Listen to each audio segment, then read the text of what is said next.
You gotta fall in love with hearing the word no.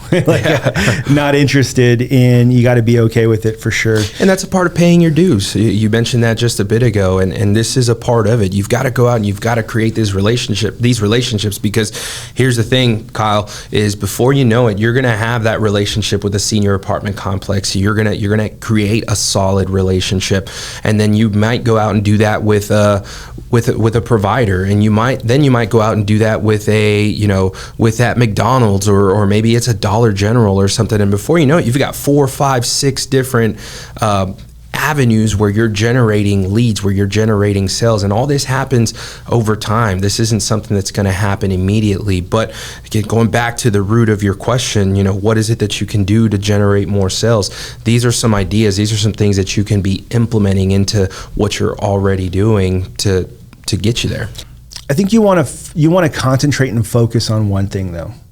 And I think this is the part where I would struggle in the past when our own agents would ask us, hey, what should I do this? And for the longest time, I was very stubborn about ACA and really didn't want to do it.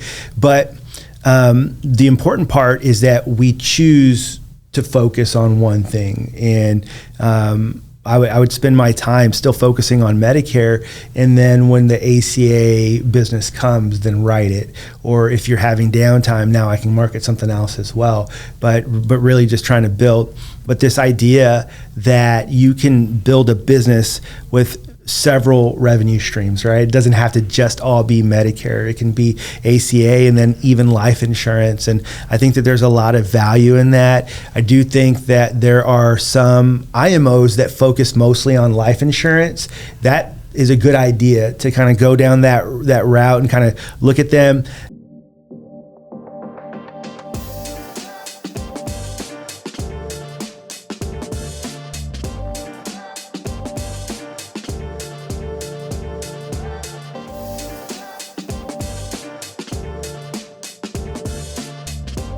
Hey everybody, welcome to Medicare Agent IQ. I'm Raul Gonzalez. And I'm Oscar Ibieta. And so today we are going to really answer a couple of questions that have come to us either by email or on social media. So kind of excited to do that. We haven't done this it's been a while. Yeah, maybe 6 months longer. And so just like to kind of get to your questions, like to be able to respond. We appreciate the engagement, appreciate people spending the time talking to us and getting to know a little bit, be able to answer a little bit more of your questions. So let's go ahead and jump right in. So there's an email that we got. It says, hi, my name is Molly and I have been working part-time in Medicare for about 2 years and I'm looking to transition to doing it full-time.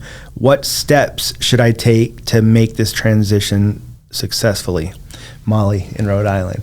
And do you want to start? You want to tackle it? Or? Yeah, I mean, the first thing that comes to mind for me is fill your calendar. I think you've got to have the mindset, the mentality. If you're looking to make this your full-time job, you've got to have that full-time mentality. And right. I think there's a big misconception. I think at times you talk to these veteran agents and these established agents who maybe have gotten to a point where they can let off the gas a little bit, kind of put it in cruise control, because they spent so much time creating the relationships and they've got business coming in from a lot of different avenues, but you can't put yourself in those people's shoes just yet, because you've got to work to get yourself into that position. And so by doing that, you can't really afford to only work just a few hours a day and expect to have a part-time, to be doing it part-time. You're going to have a part-time income. So you want to have a full-time, you want to be engaged and be working full-time so that you can generate a full-time salary, a full-time income. Yeah, I would say that, kind of like to actually go a little bit deeper and like what could you actually do? Obviously, we don't know your financial situation. We don't know where you're at. But here's what I would say. You've got to figure out how much money that you need to be making in order to make that jump. I'm assuming based off of the email that you have a full-time job. That's the assumption I'm making. So what we got to do is figure out, okay, well, how much monthly income do I need to get to that will replace this full-time job? And so for everybody that's different, right? So like I have I have 3 kids, a wife who stays at home, and like I have to have a certain income in order to, to walk away. Whereas if you are, single and no kids, no family, and you live with your parents, you might be able to jump in full time a lot sooner than me, right? So you have to figure out what that budget looks like. And so what I would also do in addition to that, figuring that out, is I would take the time to look over my budget and ask myself, do I need Netflix? Do I need do I need all of these extra things? And really maybe sacrifice a little while I'm trying to get there. And so once I've figured out what that budget is, the next question is based off of what my current renewals are and my projected sales, and of course being able to invest in leads or invest in local area marketing and events. What's that amount that I get to? So if I know that I can for sure make 10 sales every single month, so then I'm going to do the math, keeping in mind that our commissions are prorated, right, and so they go down every single month. What is that amount for me? So really, it's more of a question that you have to ask yourself: is what amount do I need to get to be able to jump in and do it full time? So kind of once we've tackled that, now how do we get there? How do we get there? So a couple things that you can do if you're kind of on the fence and you're not quite there yet is you need to increase your monthly income. So what would that be? Selling other products. We were talking about this earlier. What about selling a good hospital indemnity plan with your Medicare Advantage plans, and do that with a plan with a rider on it, right? Like there's ways to kind of increase your income as you go, and it's not just about the fact that our commissions are prorated, and there are, as of we're in 2024, we still have the health assessment, the health risk assessment, whatever it's called, that's going to add to your income. So you're figuring out all these different things that you can do to add to your income to be able to get to that point. Yeah, final expense could be another product that you can talk about offering. I think we're already dealing with that demographic. You're dealing with the seniors, and so it always it's always good to just follow up and check in after you've made that sale and just say, hey, what have you done to take care of your final expenses? I think that was one of the things that you taught me early on, because when I came into the business, I had to figure out, okay, how am I going to generate income? I've got to, my goal is to make X amount of dollars every single month. And so you taught me, okay, these are the different things that you can be doing to get to that number. Right. And so if you can do that, if you figure out ways to add, to your income, then you will be able to get there sooner. Big other thing that I would recommend, a lot of agents fail to do this, is we're going into AEP right now, and that's a time where, especially this year, you're probably going to make more sales than you ever have, or more sales than you would in a normal month. A lot of times what I feel that agents end up doing is they will go out and they receive this big check, $6,000, $10,000, $25,000, $40,000, right, depends how good you are, right? These big checks that you receive, but often what I see is that agents will go out and spend that money. So what I might do to fast track my way into making it is I might take the amount that I need for that month and put everything else in savings, and then divide that up. Whatever's left, divide that up by the number of months I have left in the year. And so when I do that, if I divide the number of months that I have left in the year, and then I start paying myself out in addition to my renewals. So now I am able to, I know I've got this much money, and instead of going out and like buying that big TV you wanted, or I'm trying to think of what else do people go out and buy, but whatever it is, instead of doing that, hold on to that money, and now you can fast track yourself into being full-time. Yeah, and it gets more difficult. It's nice in January and February and March, but it does get more difficult as you get deeper into the year. When you're in July and August and September, and even moving into that fourth quarter, that's when you might start to feel it if you've gone out and spent your AEP check because of what you said, where the prorated commissions, we're making less and less with each sale that we make.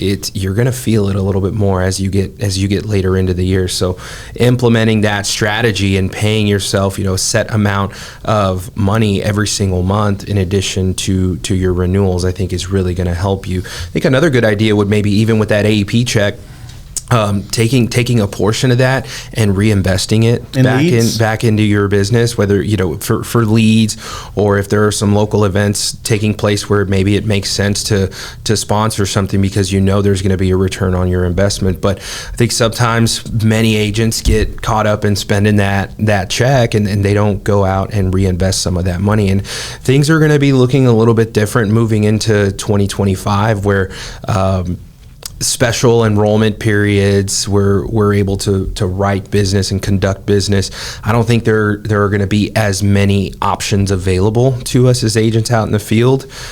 So I think you want to be more strategic with how you're going to be investing your money, and you want to, be mindful of what 2025 is going to be looking like. Yeah, and just keep in mind that this is your business, and we remind people all the time, this is your business. You've got to figure out how to invest in yourself and to become successful. One other thought that I had is kind of going with what I said about that January 1st, that commission that you're going to get.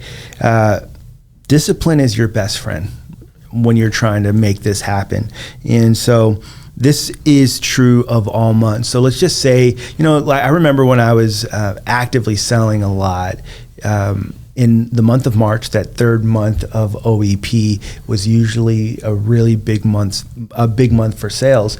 And so where maybe I was getting 15 or 20 in a month during the month of March for April 1st effective, I would end up with 40, 50 sales. And so if that's the case, then I'm going to put that money also in my savings, and again give myself more of a cushion to be able to do this. And this is true because I think July tends to be a high producing month for a lot of agents as well. So if you have more sales than you planned for with the July 1st effective, put that money away and invest it into either paying yourself out monthly or into more lead costs or more local area marketing costs for that AEP. Yeah. Right. I think discipline. That's when you said that, before you even said that word, I was already thinking that, because I'm thinking about the comment you made. Do you need Netflix? Do you need some of these things? I think are some sacrifices that you'll have to make early on.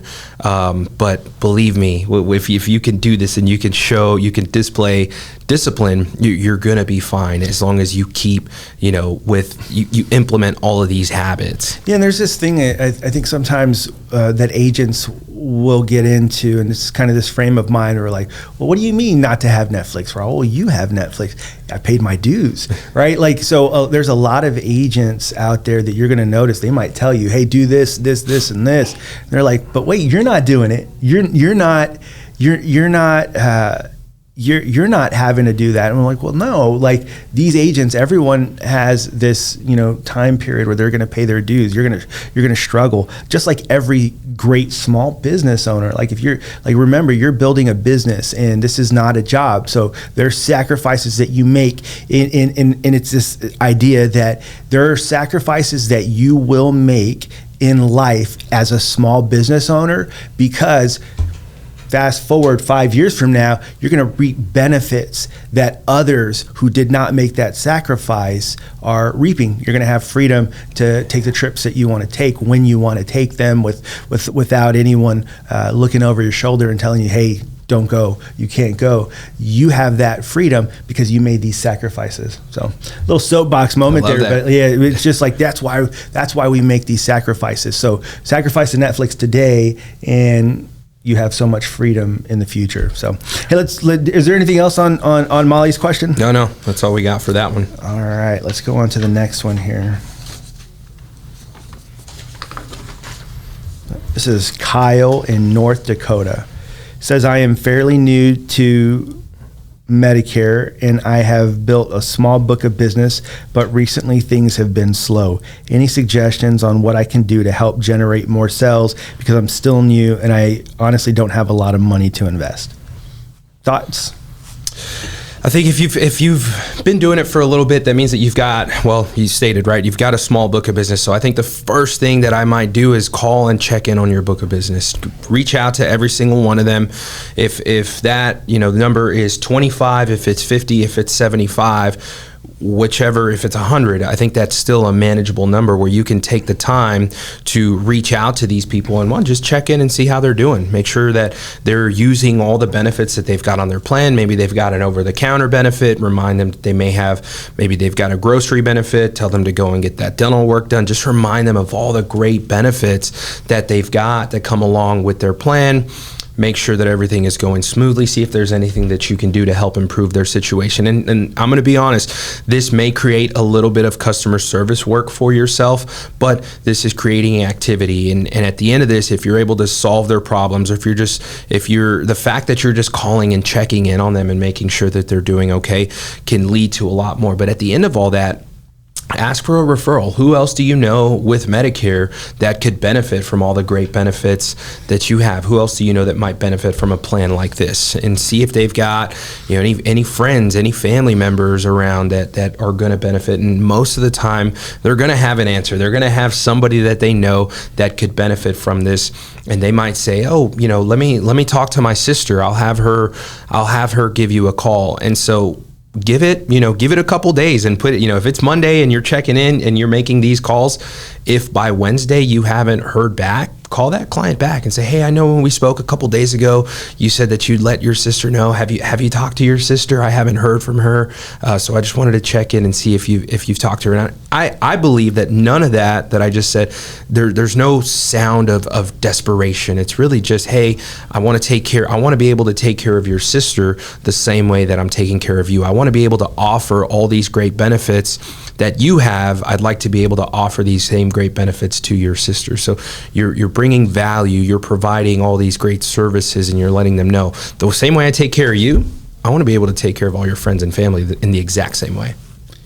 Yeah, I think that's a really good one. In those conversations, I'm kind of having them. You've got time, right? You've got a little more time. So like the way I like to explain it is I'll spend the time and explain it. Hey, just like you said, like, hey, the way I've been helping you, man, I really would love to help out as many people as I can. Sometimes I'm talking to seniors and they'll remember that they have a cousin who's going to be turning 65 or having a birthday coming up. And so I'll say that to them also. And the reason that I do that is I'm kind of hoping that maybe it will spark something out of them, that they're like, oh yeah, I did have such and such person. And so I also say, it never fails. Tomorrow you'll be at a doctor's office and somebody will say, you'll overhear them complaining about their insurance. Will you do me a favor? Just make sure that you mention my name or bring that up. But in addition to that, there's a lot more that you can be doing, Kyle, to be honest.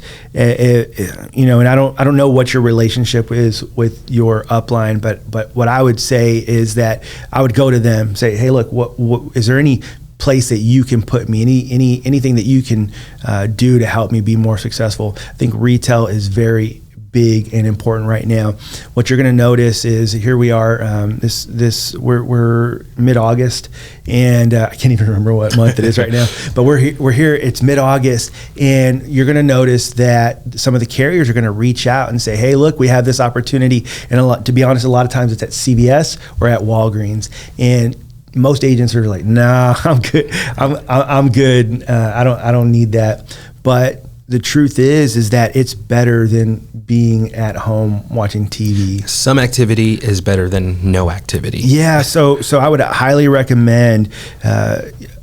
accepting that. And so if not, there's other places that you can go and try to see that are busier. Because obviously, look, the feedback that we get about CVS and Walgreens is nobody goes in to get their prescriptions anymore. They're all going through the drive-through.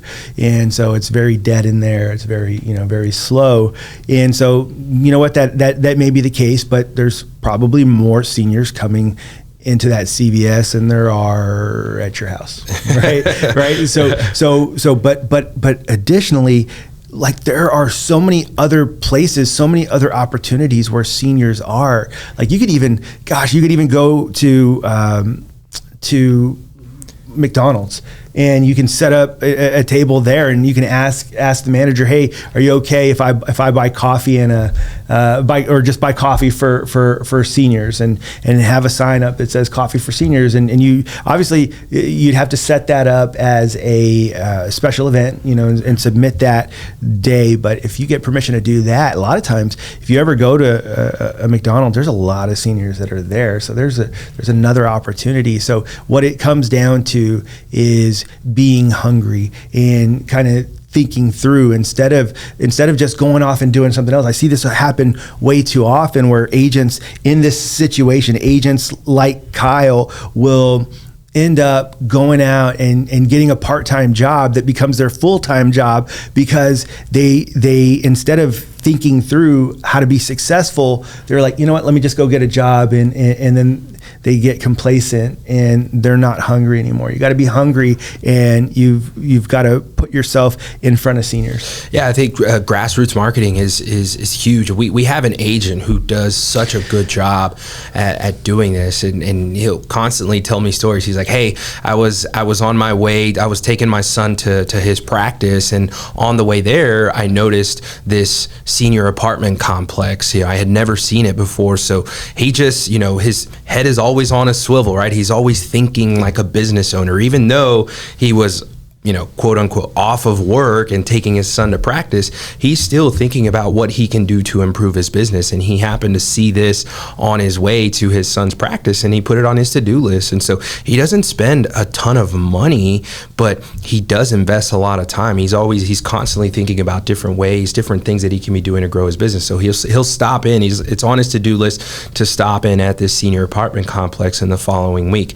Maybe do that with, you can do that with senior centers. You can do that with providers, like doctor's offices.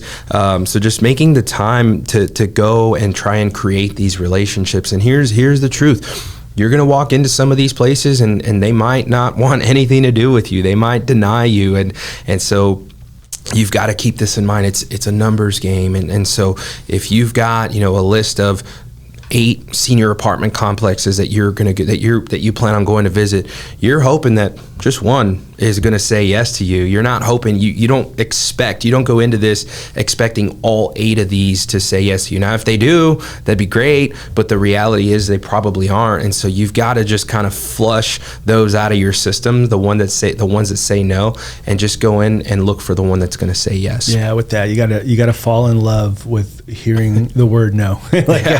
Not interested, and you got to be okay with it for sure. And that's a part of paying your dues. You mentioned that just a bit ago, and this is a part of it. You've got to go out and you've got to create these relationships, because here's the thing, Kyle, is before you know it, you're going to have that relationship with a senior apartment complex. You're going to create a solid relationship, and then you might go out and do that with a provider, and you might go out and do that with that McDonald's, or maybe it's a Dollar General or something, and before you know it, you've got 4, 5, 6 different avenues where you're generating leads, where you're generating sales, and all this happens over time. This isn't something that's going to happen immediately. But again, going back to the root of your question, what is it that you can do to generate more sales? These are some ideas. These are some things that you can be implementing into what you're already doing to get you there. Yeah, another thing I would say is that you're going to have a lot of downtime, right? And I think agents tend to, when they have this downtime, a lot of agents who are, again, it comes back to that word discipline. I think that's our main subject is agents who don't have anything more to do. You don't have any leads right now. You're just kind of waiting. Some will go and do something else. They'll go watch TV. They'll go play video games. They'll go, got to go work out. I got to go get another workout in, whatever it is. Somewhere. Yeah. Whatever it is you're deciding to do, and all of those things are great, but when you should be working, maybe don't do those other things, and instead go and there's more doctor's offices. Trust me, you haven't gone to every single one. You're going to find one, if you continue to do this, that has been waiting for an agent to come in and be a resource for their clients. This happens all the time, that agents will go in, by our direction, like, just keep going to these doctor's offices, keep doing this, and then they'll end up finding out that this person was saying, they call us so excited. Oh, they were telling us that they've been waiting for an agent. They've been hoping that an agent would drop in, and they used to work with this agent, and then the agent just kind of fell off the map. They never saw him again. This happens all the time, guys. Yeah. So get out there and every single day find more doctors to go to, and force yourself into it. Like going to the gym, right? The hardest part, if you're going to get that early workout, the hardest part is getting out of bed. Once you've gotten out of bed and you've gotten to the gym, well, I'm here. I'm going to go ahead and get things done. I'm going to knock out my workout. Kind of, you want to have that same mentality with your business. So I would say maybe put something on your calendar early, so you've got a reason to get dressed and to get out of your house and go out and generate some activity. And then, well, I'm already out. What else can I do to help me with my business? Yeah. Are you able to commit to working Monday through Friday and starting at 8 and ending no earlier than 5? Like, I don't want to end it at 5. No earlier than 5. Like, and just work a full day and watch what happens. And I'm speaking to new agents. Like, listen, it's not lost upon me that you get to a certain point in your life, in your career as an agent, and you don't need to work Monday through Friday, 8 to 5 anymore. I'm talking to newer agents who are struggling, that are trying to get through this and trying to make it and get to where some of these more tenured agents are. Yeah. So that's the goal. Yeah. Let's jump into to another one. Matter of fact, we only have about 5-6 minutes left. So I want to just jump to a comment we got on TikTok, and it was, do you guys recommend doing ACA? What about life? And for the longest time, I think I was pretty much against ACA. I hadn't had a lot of great experiences with it, and recently I do think that if you can manage to do both, if especially if you're a newer agent, you do have time to do both. But the reason I didn't always care for it is because you have to really see people on a yearly basis, right? It's not the way that Medicare is, where if people are happy, you don't have to see them again. I think you've got to renew the application regardless, even if they want to keep the same plan moving into the next year. There's still some work to be done. Yeah, and that was always kind of a turnoff to me, but recently I've given it a lot more thought, and I do think that there is value in working with ACA products. There's obviously you're going to get T65 leads. You're going to there's times the spouse. This is one of the things that gets me thinking. So there's a husband and wife, and one is 65 and one is 60.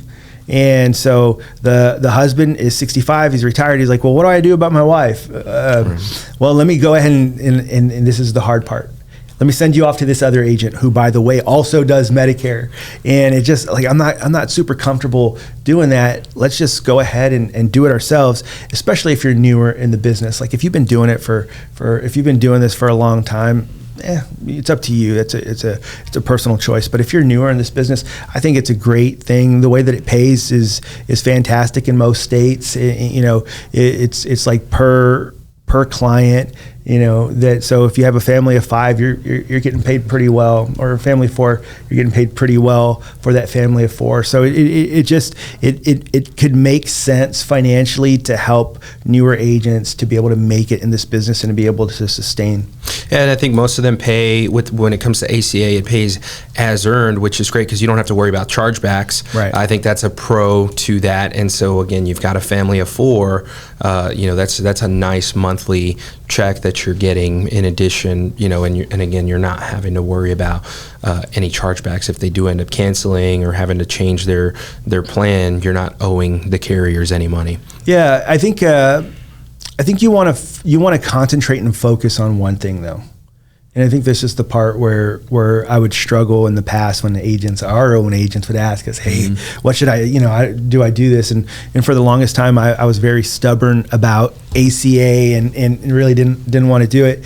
But the important part is that we choose to focus on one thing. And I would spend my time still focusing on Medicare, and then when the ACA business comes, then write it. Or if you're having downtime, now I can market something else as well. But really just trying to build. But this idea that you can build a business with several revenue streams, right? It doesn't have to just all be Medicare. It can be ACA and then even life insurance. And I think that there's a lot of value in that. I do think that there are some IMOs that focus mostly on life insurance. That is a good idea to kind of go down that route and kind of look at them. I have seen a lot lately where they're starting to get into the Medicare business, and I wouldn't do. Like I'm not looking, I personally wouldn't, if I was new agent looking for a partner, I would want to find someone who does Medicare, who's been doing Medicare. I'm more reluctant about finding a life insurance agency who's starting to do Medicare, because they're just not going to know as much as someone who's been doing Medicare for a really long time. But I definitely think there's some value in finding a good life insurance IMO, a good Medicare FMO, and health insurance FMO. Right. And some of them, there are some, like especially the real large ones that have done a good job of doing it all. But I think there's value in kind of even having those things be separate. But just think about that revenue stream that you can bring in. So, right. So any other thoughts? Any other? No, I like that you said, focus on, I know for me personally, right, because I did a little bit of ACA and I did some other products early on because I was just trying to, I was trying to make it. And so, but my goal, I always had Medicare kind of at the top as my priority. I was like, this is where I want to be. This is where I want to, put most of my emphasis on. This is where I want my money, coming from. I want to earn, those residuals, and I want to get to here. But in the meantime, these other lines of business are going to help me get there. Right. And one last note that I would leave everybody with is that these are our opinions. And I've been doing this now I started in 2007 working at Humana, selling Medicare Advantage plans, and Oscar's been doing this since 2013.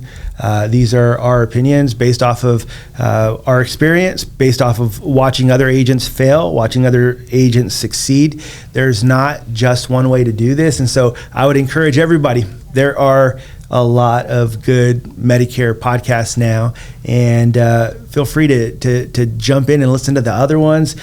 Take bits and pieces of what we say, take bits and pieces of what the others say, and you are going to be this great agent that is well-rounded, that's got a lot of good information from a lot of people who've been doing this for a lot of years. So I think that's all we've got for today. So thanks so much for tuning in. If you would, please make sure to like and follow everything that we do, but also share this with a friend, anyone else that you know who works in Medicare. We would love to help them to be more successful selling Medicare. So until next time, thanks so much.